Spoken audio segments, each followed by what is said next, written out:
अब अगली सिद्धि का वर्णन करते हैं। भाई मृत्यु का ज्ञान कैसे?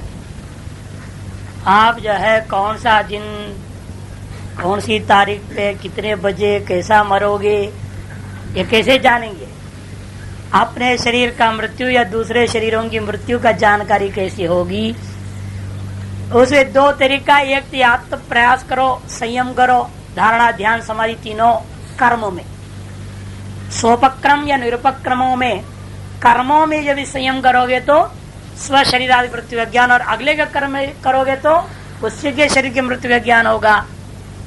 अथवा स्वयं सूत्रकार पतंजलि कहते इस लफड़े पढ़ो मत, अपने आप अरिष्टों से ज्ञान हो जाएगा। आपको दिखने लगेगा, हाँ लेटे लेटे यमराज जी आ रहे हैं, नहीं सिंह आ गया, खाने को लग गया, अनेक इस प्रकार से अरिष्ट दिखेंगे तो समझ लेना, चाहे आदि भौतिक अरिष्ट हो, चाहे आध्यात्मिक अरिष्ट हो, चाहे आदि दैविक अरिष्ट हो, किसी प्रकार के अरिष्ट दिखाई देता उसी से अपना मृत्यु की गणना व्यक्ति कर सकता है। कदर अपनी छाया ना दिखाई दे, समझ लेना टाइम आ गया है तुम्हारा 3 महीने। शास्त्र है कितना महीने में कैसे सब वर्णन है। अगर नाक के कोना नहीं दिखाए समझना 3 ही दिन, उससे ज्यादा नहीं चलने वाला गाड़ी, ऐसा अलग वर्णन है। 1 साल से लेकर के 1 साल पहले व्यक्ति को मालूम हो सकता है। यदि अपने जीवन में होती हुई घटनाओं के समय ध्यान देगा तो समझ में आ जाएगी। 1 साल पहले आपको रिपोर्ट मिल जाएगी, आप 1 साल बाद जाने वाले हैं। ठीक उस घटना के 1 साल बाद उसी तारीख को, लेकिन अगले साल को केवल जाओगे। ये सब शास्त्र वर्णन है। अरिष्टेभ्यो वा, इसे सूत्रकार कहेंगे सोपक्रम निरुपक्रम च कर्म तत्संयमात् अपरांत ज्ञानम अरिष्टेभ्यो वा। सोपक्रम कर्म हो चाहे निरुपक्रम कर्म हो, कर्म 2 प्रकार के होते हैं, सोपक्रम और निरुपक क्रम। निरुपक क्रम ले लो चाहे सोपक्रम ले लो, किसी भी कर्म में संयम कर दो। आप अपने ही कर्म का फल हम भोग रहे हैं, है ना, चाहे सुखाकार वृत्ति हो रहा है तो समझिए उसके लिए कोई पुण्य कर्म हमारा है। आप सुख दुख का जो अनुभव कर रहे हो उसके आधार पर उसके कारणीभूत कर्म का चिंतन कर। पहले सुख दुख कारणीभूत संस्कार पर चिंतन हुआ, है ना, और अब सुख कारणीभूत कर्म पर चिंतन, और उसी कर्म पर आप धारणा ध्यान समाधि लगा पाओगे तो आप अपरांत मन मृत्यु का ज्ञान हो जाएगा। आज एक और साधन बता रहे हैं, अरिष्टों से जान लो, झंझट मत पड़ो, क्यों समय इतना बर्बाद करोगे इसकी सिद्धि पाने को। नहीं, अरिष्टों से ही जानकारी मिल जाएगी। बहुत अरिष्टों को ही बताया ना, आदि देव आदि भौतिक, अपनी इच्छा नहीं दिखा देना इत्यादि, क्या यही तो समझाया। और भी कहेंगे भाष्यकार विस्तार पर, देखो आयुर्विपाकम कर्म, आयु रूपी फल देने वाले जो कर्म है, आयु रूपी फल को निश्चय करने वाले, जात्यर्भोगा कहा था ना पहले, आयु रूपी फल को निश्चय करने वाले जो कर्म है उसमें भी 2 प्रकार के कर्म है। एक है सोपक्रमम, दूसरा निरुपक्रम।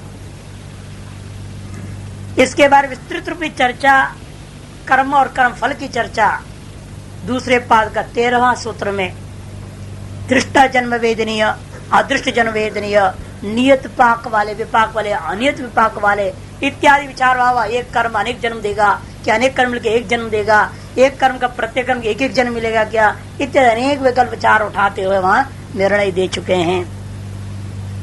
अब वहाँ जो निर्णित है उसमें भी हम केवल आयु और जाति, आयु भोग में से जाति और भोग को छोड़ दो, आयु को निश्चय करने वाले कर्म उतने मात्र को लेना। आयु को निश्चय करने वाले जो कर्म है उसमें पुनः 2 भाग विभक्त करके समझा रहे हैं, एक तो सोपक्रम, दूसरा निरुपक्रम। तत्र यथा आर्द्रवस्तम, इसको समझाएंगे कैसे उपक्रम और सोपक्रम निरुपक्रम का, बहुत सुंदर दृष्टांत ले रहे हैं। आपने कपड़ा धोया, धोकर इसको निचोड़ा भी, फिर उसको फैला करके लगा दिया तो कितना देर लगता है सूखने में? जल्दी, अल्पकाल में सूख जाएगा। और इसको आपने धोया और उसको यूं ही गोल करके रख दिया धूप में, है, उसको न निचोड़ा है न फैलाया है, यूं ही टांग दिया या यूं ही रख दिया तो कितने दिन लगेंगे सूखने में? दीर्घ काल लगता है, और तो सड़ भी जाएंगे, दुर्गंध भी मारेगा, धोया सब काम बेकार जाएगा, कुछ भी हो सकता है। उसी प्रकार यहाँ भी समझिए, हमारे पास दो जो है प्रकार कर्म है। एक तो फैल चुका है, मैंने निश्चय हो गया है शरीर का, और अन्य शरीरों के बारे में पता नहीं, अभी वो बंद बड़े पड़े हैं, है कि नहीं। अगले शरीर कितनी आयु का होगा किसको पता है। इस शरीर का ही पता है तो अगले को क्या पता चलेगा। इसे सोपक्रम निरुपक्रम तत्र यथा आर्द्र वस्त्रम वितानितम लघीयसा कालेन शुष्येत तथा सोपक्रमम। यथा आर्द्र वस्त्रम, गीला जो वस्त्र है फैलाया हुआ है, वो थोड़े ही काल में शीघ्र ही जो है सूख जाता है। उसी प्रकार से सोपक्रम कर्म समझो। बस अब समाप्ति होने वाला है, जल्दी ही टाइम आ गया, नजदीक टाइम आ गया मौत का। किसका? मरने का।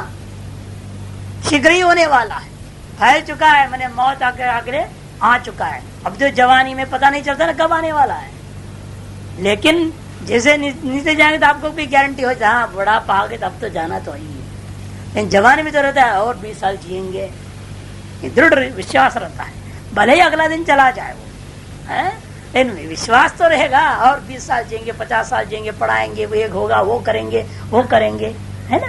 क्या गारंटी है, न करेंगे न होगा, पहले चला जाएगा, क्या पता। इसे मान के आप चलते हो वो निरुपक्रम है, और जब निश्चय हो जाता है आपको भी अब तो जाना ही है, वो सोपक्रम।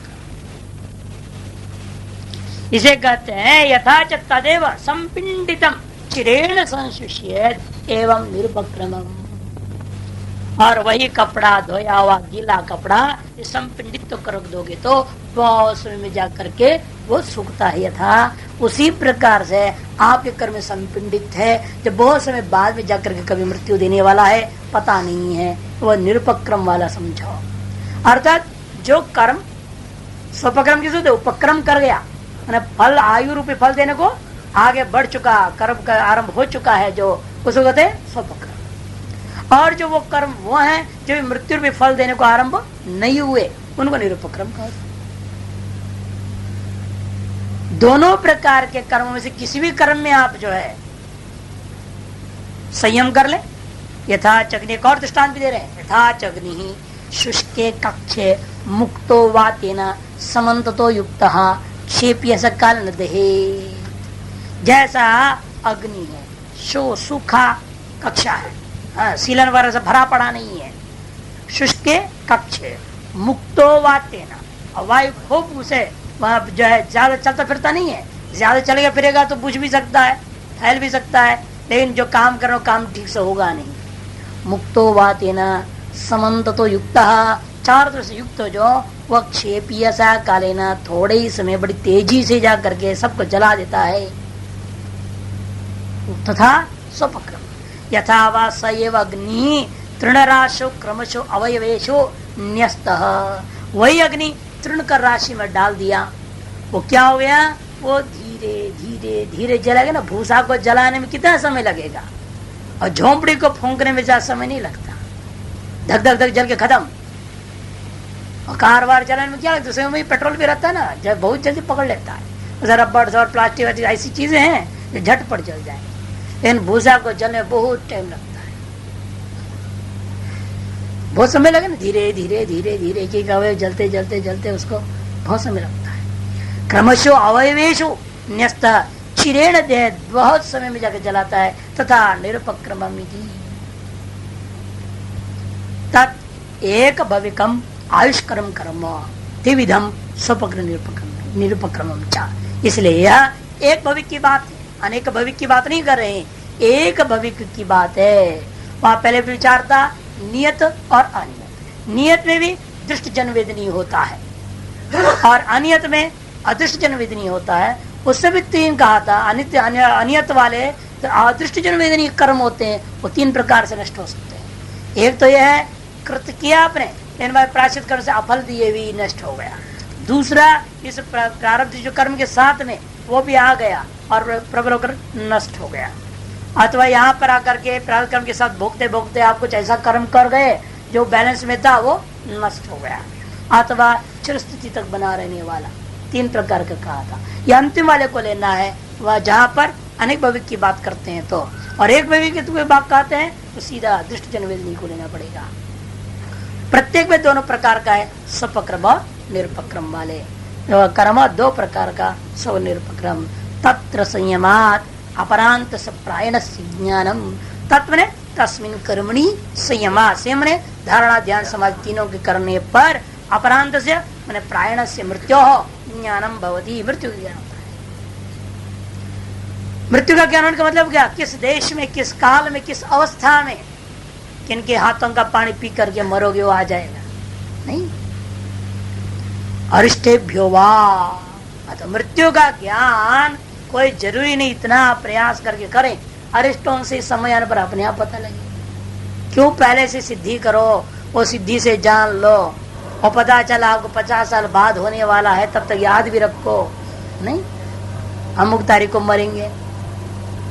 ये सब क्यों करना, अपना भजन करते रहो और अरिष्ट जैसे सामने आएंगे पता लग ही जाएगा, है कि नहीं। जैसे एक नोटिस देते हैं, पहले इधर बाल सफेद होता है, फिर आंख में चश्मा लग जाती है, एक एक दांत गिरने लग जाते हैं, सब नोटिस देते रहते भगवान, तो समझ लेना चाहिए हाँ अब तुम्हारा टाइम नजदीक आ गया। इससे भी अच्छी बातें कर रहे, देखो त्रिविधम अरिष्टम, 3 प्रकार का अरिष्ट होता है, आध्यात्मिकम, आधि भौतिकम, आधि दैविकं चेति। तत्र आध्यात्मिकम यथा घोषम स्वदेहे पीतकर्णो न शृणोति, रोजाना एक बार जरूर इसलिए कान बंद कर देना अंगुलियों से और देखना अंदर की आवाज सुनाई देता है, धड़ धड़ धड़ सुनाई देता, तो समझना हाँ अभी हम जिंदा रहेंगे। रोज एक बार तो करके देख लेना, रोज सवेरे कर लो, आज दिन भर चलेगा, मान के चलेंगे फिर। घोषम स्वदेहे, स्वदेह में विद्यमान जो घोष है, पीत कर्णो न श्रृणोति, नहीं सुनेगा, मतलब मौत निश्चित उसका नजदीक आ गया है। ज्योतिर्वा नेत्रे अवष्टब्ध है, आ गया ना, न पश्यति, अंधकार ही अंधकार होते रहे, धीरे धीरे अंधा होने लग गया। हाँ चश्मा लगा फिर पूरा दिख नहीं लगता, नहीं चश्मा डालो जो भी डालो दिखता नहीं, समझो कि अब जल्दी है, बस आजकल में गए, ऐसे समझ लेना। ये हो गया आध्यात्मिक। तथा आदि भौतिकम यम पुरुषान पश्यति, स्वप्न में जो है यमराज जी की जो है पुरुषों को दिखाई देता है उसको। पितरीन अतीतान अकस्मात पश्यति, जो मरे हुए जो पितर लोग थे, माता पिता वगैरह, अचानक ये स्वप्न में दिखाई देने लगे, रोता हुआ दिखाई दे, ओ हो बेटा मर गया, और समझे तुम जाने वाले हो। आदि देवी कंच, इसी प्रकार से आदि देवी को भी दिखाई देता है। स्वर्गम अकस्मात सिद्धान व पश्यति, अचानक स्वर्ग दिखाई दिया, मैंने अब तुम्हारा ऊपर जाने का समय आ गया, नहीं तो सिद्धों को देखता है। विपरीत्यम व सर्वम, कहने का मतलब जो कुछ भी देखा सामान्य नहीं रहता है, उल्टा पुल्टा ही देखोगे, समझ लेना जल्दी ही समय आ गया है। विपरीत देख, जो जैसा होना चाहिए उसकी विपरीत दिखाई देता है, तो इसका मतलब है कुछ न कुछ अनिष्ट होने वाला है।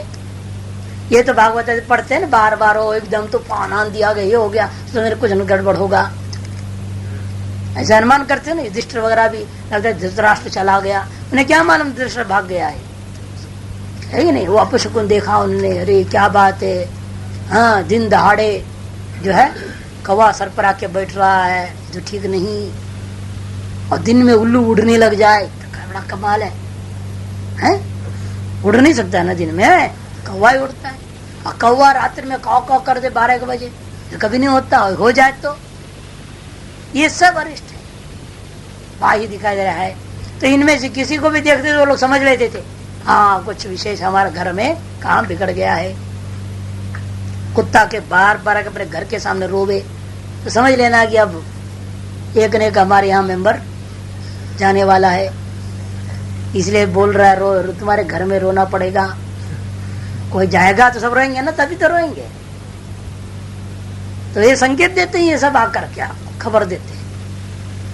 जैसे कहते बिल्ली काट देता है तो समझ लेना आगे एक्सीडेंट होने वाला है, कुछ भी खतरा है। इसे लोग क्या करते हैं, बिल्ली काट देते हैं तो रुक जाते हैं, थोड़ा बैक कर देते गाड़ी को, फिर आगे करके चलते हैं, तो खतरा मानते हैं। तो लोग व्यवहार में बहुतों का अनुभव में आता है इन चीजों को, ये सब अरिष्ट के सूचक है, इनसे भी मृत्यु आदि का ज्ञान हो सकता है। तो अनेक प्रक्रिया है, तो एक दो प्रक्रिया सामान्य रूप में बता दिया। इसके अलावा बात है बल प्राप्ति कैसे किया जाए। मैत्र्यादिषु बलानी, मैत्र्यादिशो बलान, मैत्र्यादिशु मैत्री करुणा मुदित 3 कहा था ना, उपेक्षा भी कहा तो उपेक्षा को छोड़ देना, उपेक्षा से कोई बल मिलने वाला नहीं है। इसलिए मैत्री करुणा और मुदित इन तीनों में संयम करने से जिसमें जैसा संयम करोगे उसके अनुसार अनुरूप फल आपको मिलेगा। कहने का तात्पर्य दिख रहा है ना आपको, सारे जो दृष्टांत दिया जा सूत्रों के द्वारा, आप जैसी उपाधि में संयम करोगे उसी उपाधि का अपना गुण के अनुरूप ही आपको सिद्धि भी प्राप्त होगी। आप मैत्री में किया, आपने जो उसका मैत्री बल बढ़ेगा आपका।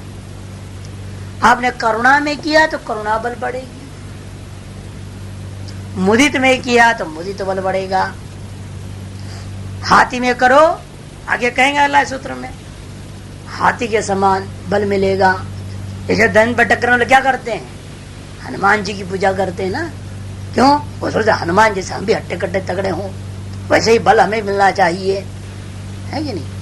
और वो सेठ नहीं करता हनुमान जी का, वो तो लक्ष्मी का करेगा, उसको लक्ष्मी चाहिए।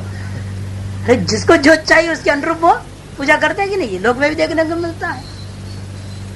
उसी का ध्यान करेंगे, उसी का चिंतन, उसी का मनन, उसी का स्तोत्र पाठ, ये तो है संयम, धारणा, ध्यान, समाधि। निरंतर उसी का धारणा करना मन में, उन्हीं का ध्यान करना और उसी में जो समाहित हो जाना, यही संयम है। आप जिसकी करोगे वैसे आपको फल मिलेगा।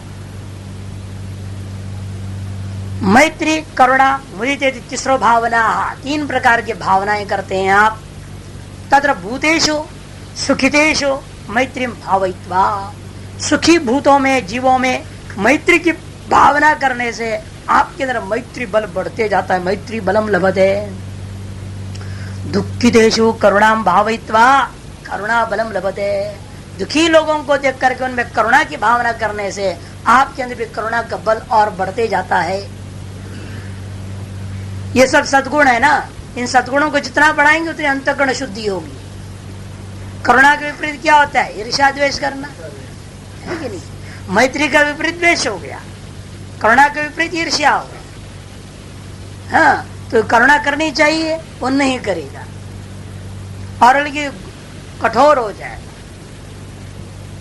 घृणा करेगा। ये सब भावना विपरीत है, करुणा के विपरीत है। और कोई सुखिया देख देकर जलेगा, ईर्ष्या करेगा, वो गलत है। वह आपको और खराब कर रहा है, अंतःकरण को और अपवित्र कर देता है, अशुद्ध करता है। इसलिए जो है ईर्ष्या बल को बढ़ाना नहीं है कि नहीं? घृणा बल को बढ़ाना नहीं, हमें किसी से घृणा नहीं करना है। भगवान ने अनंत शरीर धारण किए हुए, अनेक प्रकार से धारण किए हुए हैं, सभी भगवान के ही रूप है, सभी में वही है, सभी वही है। तो फिर किसी कौन घृणा करें? फिर भी नहीं करता है तो वो अपने आप को नाश कर ले रहा है। इसलिए करुणा बल को बढ़ाने का प्रयास करनी चाहिए, घृणा बल को घटाने का प्रयास करनी चाहिए। मुदित बल को बढ़ाने का प्रयास करो, ईर्ष्या बल को घटाने का प्रयास करो। परमात्मा के प्रति और सभी के प्रति निस्वार्थ राग को बढ़ाने का प्रयास करो, द्वेष बल को घटाने का प्रयास करनी चाहिए। अनुराग बढ़े और वह निस्वार्थ हो जाए। किसी में भी आप अनुराग करेंगे, लेकिन निस्वार्थ रूप से करेंगे तो उस अंतःकरण शुद्धि होगी, क्योंकि उसे एक न एक दिन वैराग्य हो जाएगा।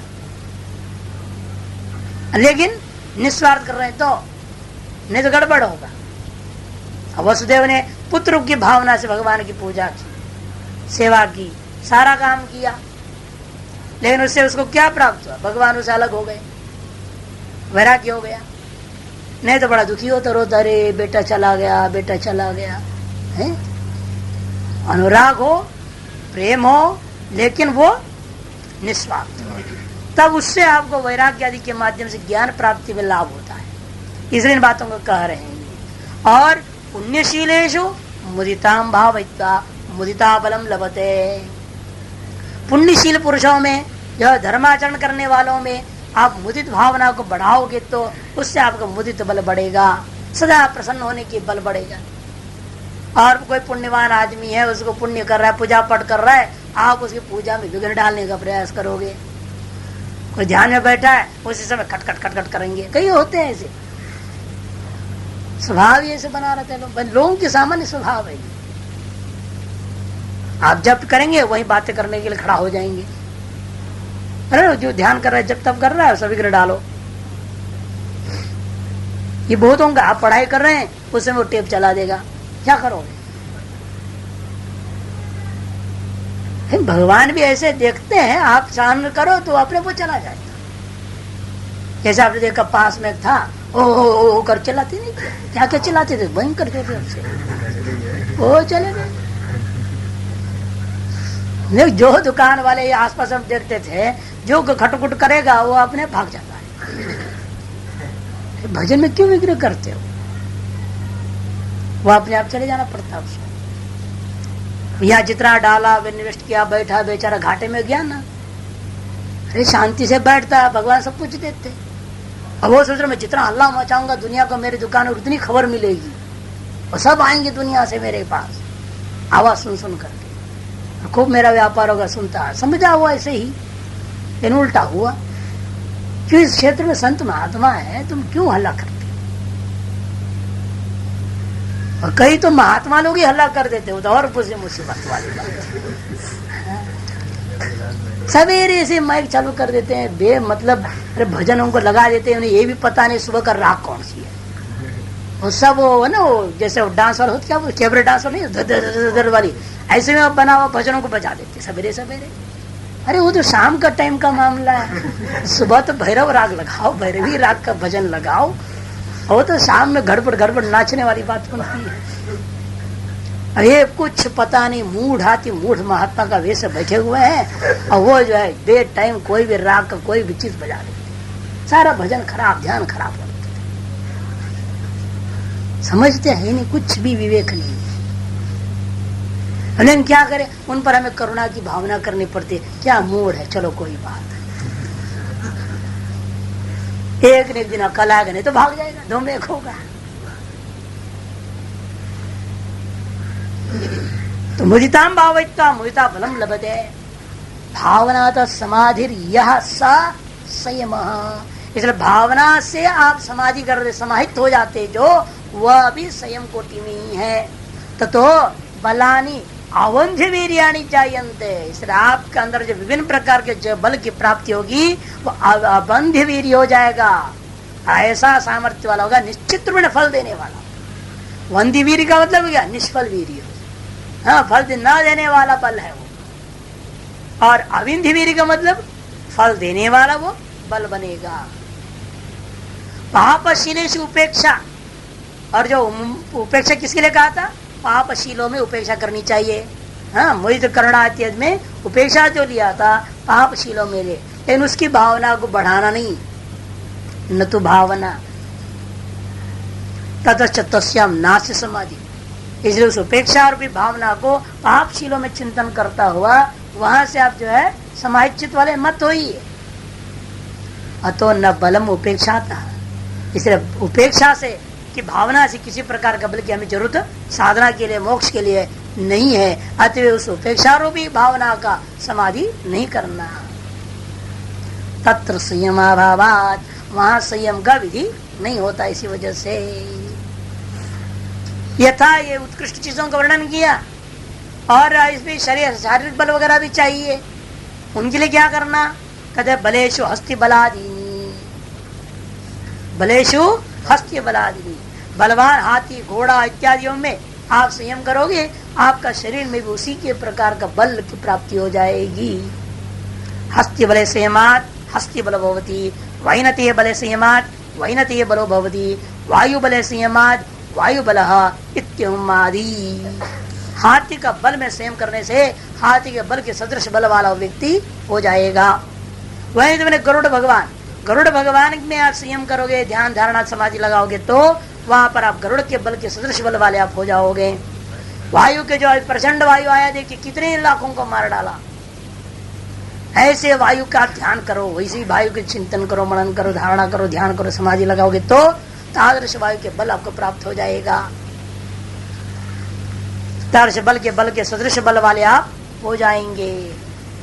ठीक, अच्छा, अब इससे आगे व्यवहित और विप्रकृष्ट का ज्ञान करने के साधना बता रहे। संयम प्रवृत्त्यालोक न्यासात् सूक्ष्म व्यवहित विप्रकृष्ट ज्ञानम। प्रवृत्त्यालोक में न्यास करने से, मैंने संयम करने से, न्यस्त कर देना सकल इंद्रियों का पूर्वक मन को न्यस्त करने का नाम न्यास, मैंने संयम करना। उससे क्या होगा? सूक्ष्म तत्वों का ज्ञान, व्यवहित तत्वों का ज्ञान और विप्रकृष्ट तत्वों का भी ज्ञान हो जाता है। प्रवृत्ति आलोक क्या है? पहले आप बोल चुके हैं, ज्योतिषमती प्रवृत्ति है ना, मनसा निबंधिनी, पहले कहा चुका है ना। उस सूत्र को समझना। 136वां, ज्योतिषमती प्रवृत्ति ही उक्ता मनसा परिनिबंधिनी इत्यादि से कहा गया है।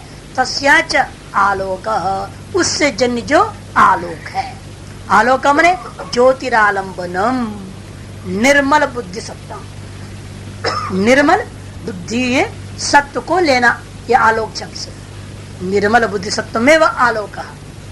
तम योगी, उसे प्राप्त करके योगी जो है, सूक्ष्मे वा व्यवहिते वा विप्रकृष्टे वा अर्थे विन्यस्य, सूक्ष्म वस्तु में हो जैसे प्रमाणवादी, व्यवहित वस्तु जैसे निधि आदि, कहाँ सोना गाड़ रखे हैं, कहाँ क्या गड़ा हुआ है, सब मालूम हो जाएगा उसको।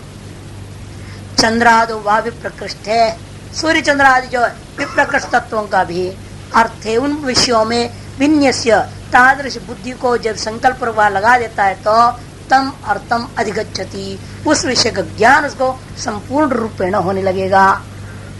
न्यस्य प्रक्षिप्य श्रृंगृत्वा इत्यर्थ। और इतने और आगे बहुत लंबा चौड़ा बात बताएंगे अगला सूत्र में, तो है भाषी बहुत लंबा चौड़ा है इसमें।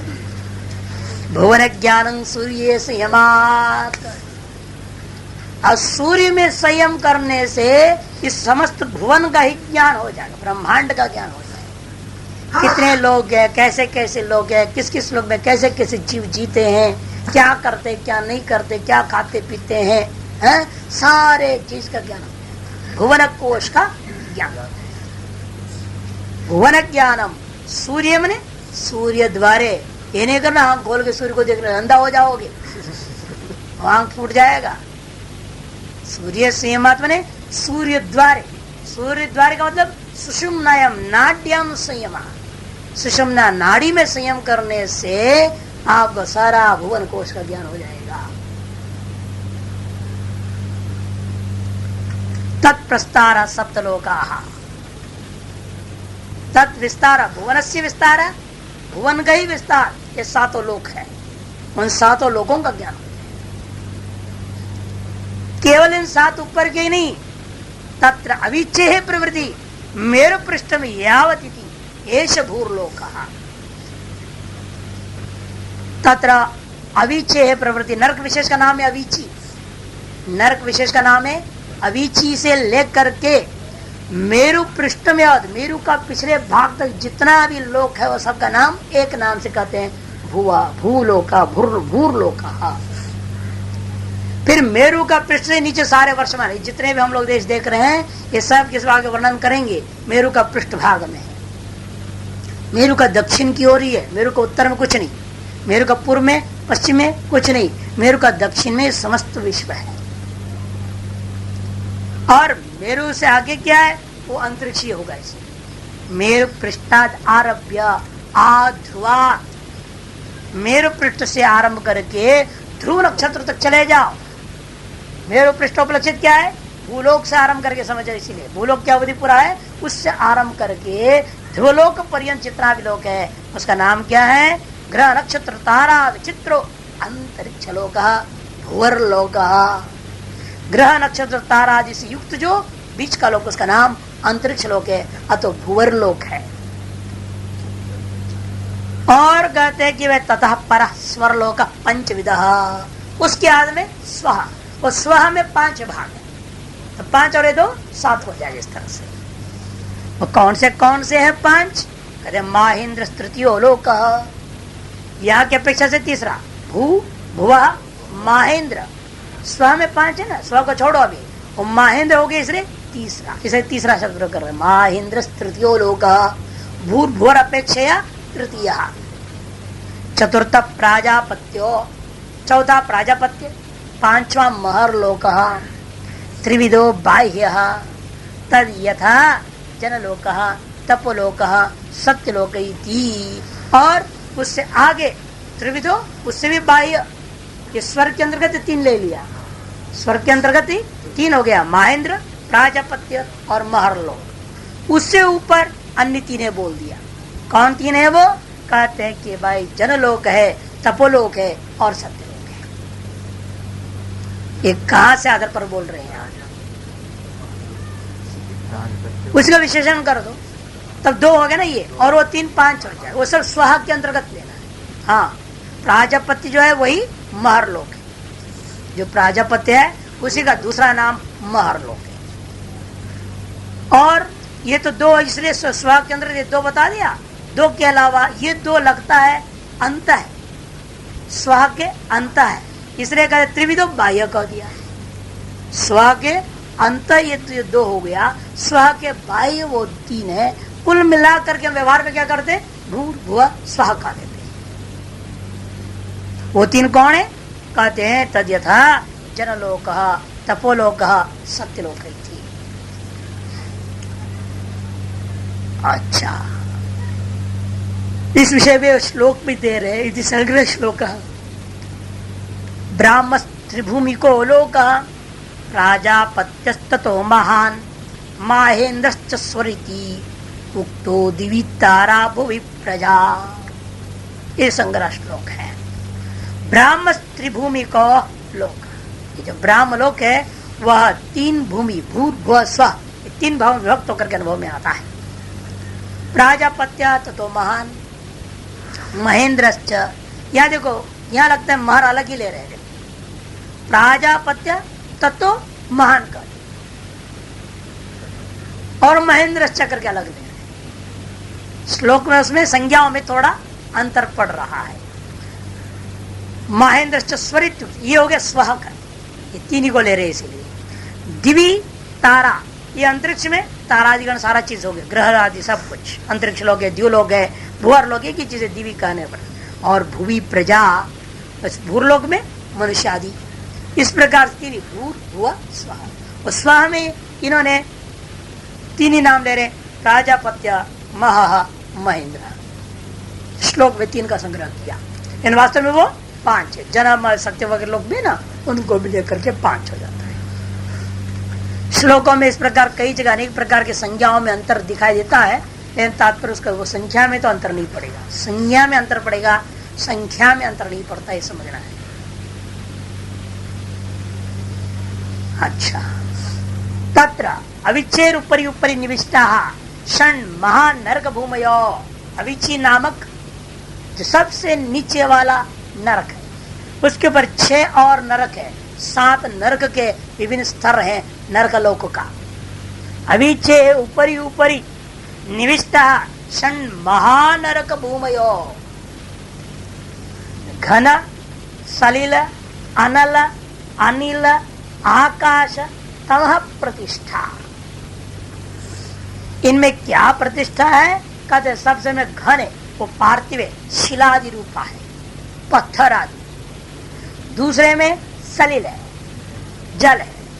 तीसरे में अनल, अग्नि। चौथा अनिल, वायु। 5वां आकाश।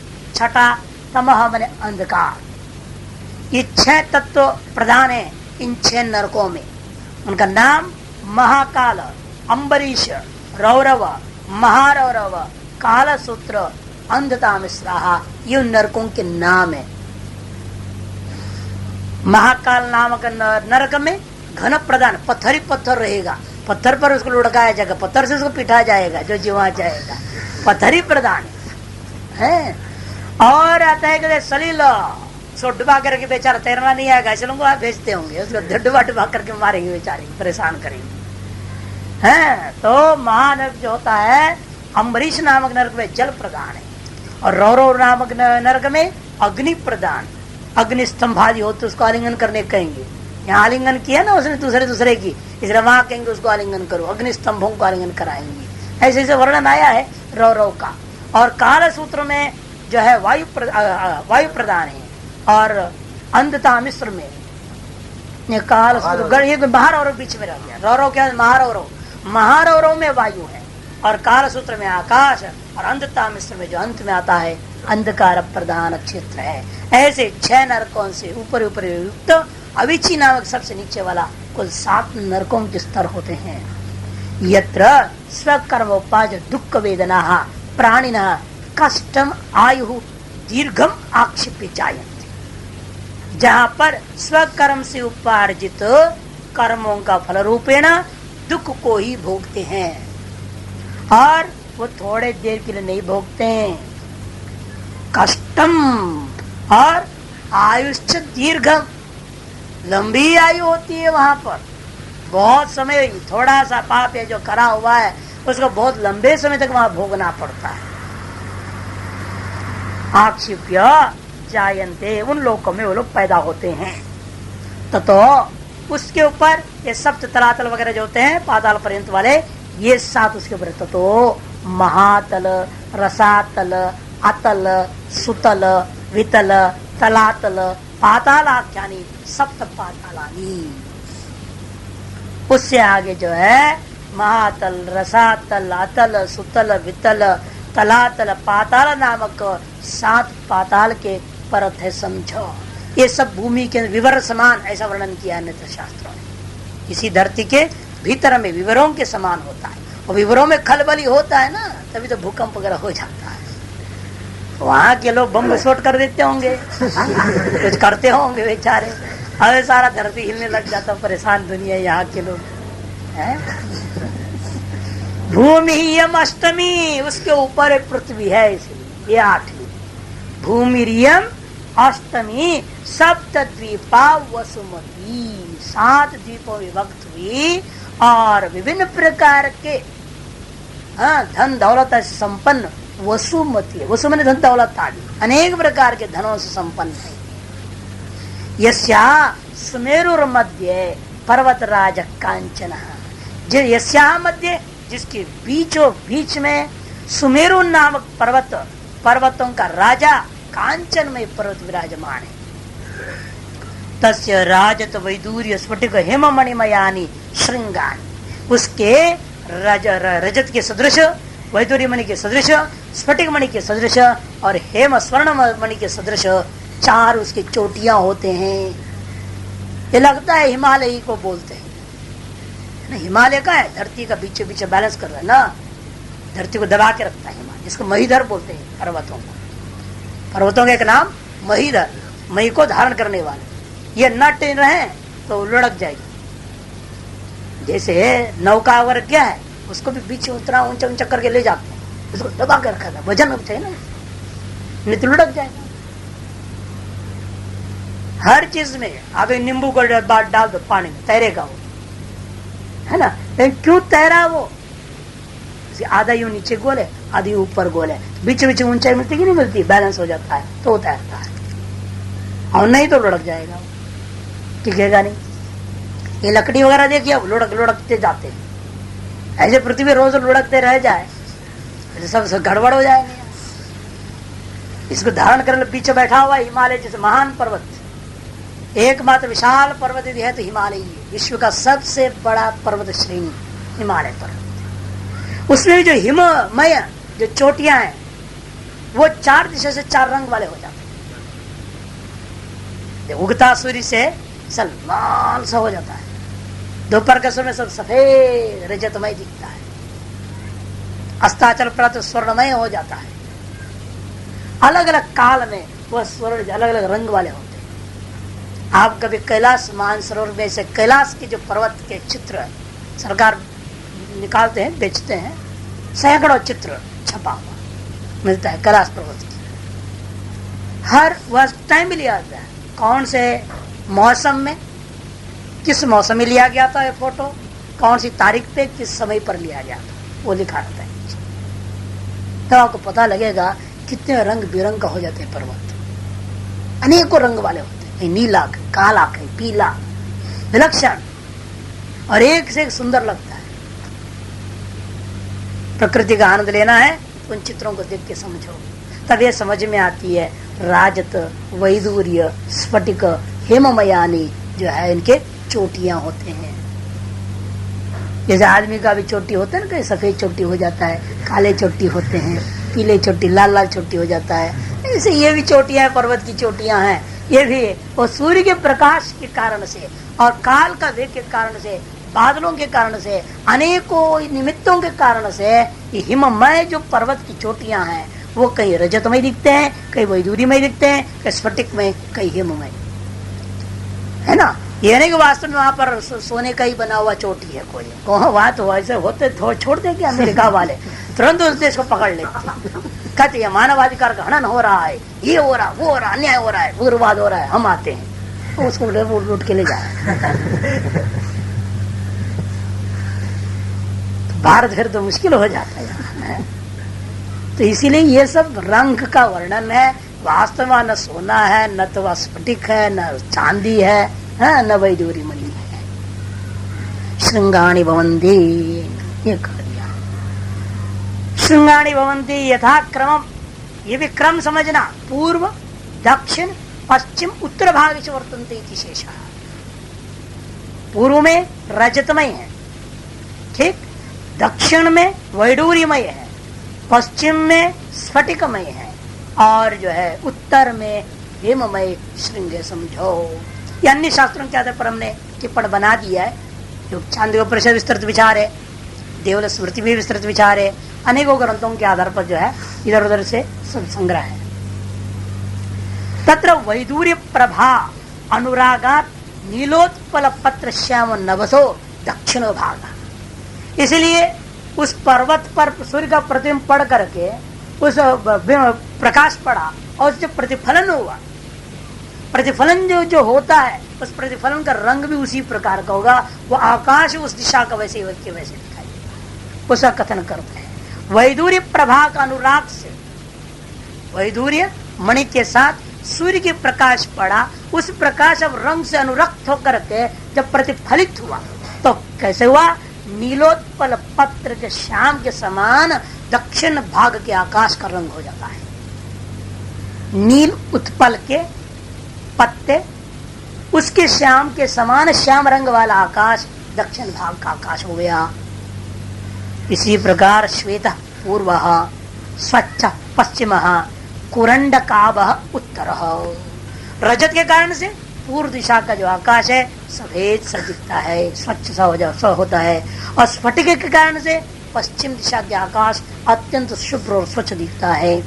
और उत्तर दिशा में सूर्य के जब स्वर्ण के कारण से स्वर्ण वर्ण का पुष्प विशेष का नाम है कुरंड, उसके सदृश आभा के सदृश आभा वाला आकाश हो जाता है। कुरंड आभ इव आभो यस्य, कुरंड से आभा, कुरंड क्या है, एक स्वर्ण रंग का पुष्प विशेष है, पीले पीले रंग का पुष्प यहाँ बहुत होता है, बहुत बड़े बड़े पेड़ हो जाते हैं, और कोई पुष्प ना हो तो वो होते रहता है, और सारे मंदिरों में से लोग पुष्प खूब चढ़ाते हैं। कैलाश में भी है, सब जगह मिलता है। ये तो सड़कों के किनारे वो जो घरों के में लटा जितना डालते तो बहुत होता है, पौधा बाहर तक आता, लोग उसको खुद के छीन लेते हैं, पीले पीले रंग का होता है। वो जो फल है कुरंड का, उसके पीले रंग के सदृश पीले रंग वाला आकाश हो जाता है कहाँ, उत्तर दिशा में। अब आइए उन दिशाओं का आकाश का वर्णन हुआ, आकाश के रंग का वर्णन हो गया, क्योंकि इन चोटियों के ऊपर पड़ा हुआ सूर्य का प्रतिफलन के कारण से तादृश आकार के समान आकाश भाषित होने लगता है। यदि भी आकाश में कोई रूप तो होता नहीं है, ये तो प्रकाश का प्रतिफलन हुआ है जो उस वजह से तत्व आकार वाला दिखाई देता है। तब कहते ठीक है, इससे आगे दक्षिण भाग में समस्त देश होते हैं, कहा था ना पहले भी, कौन सा देश कैसे कैसे है ऐसा वर्णन आएगा।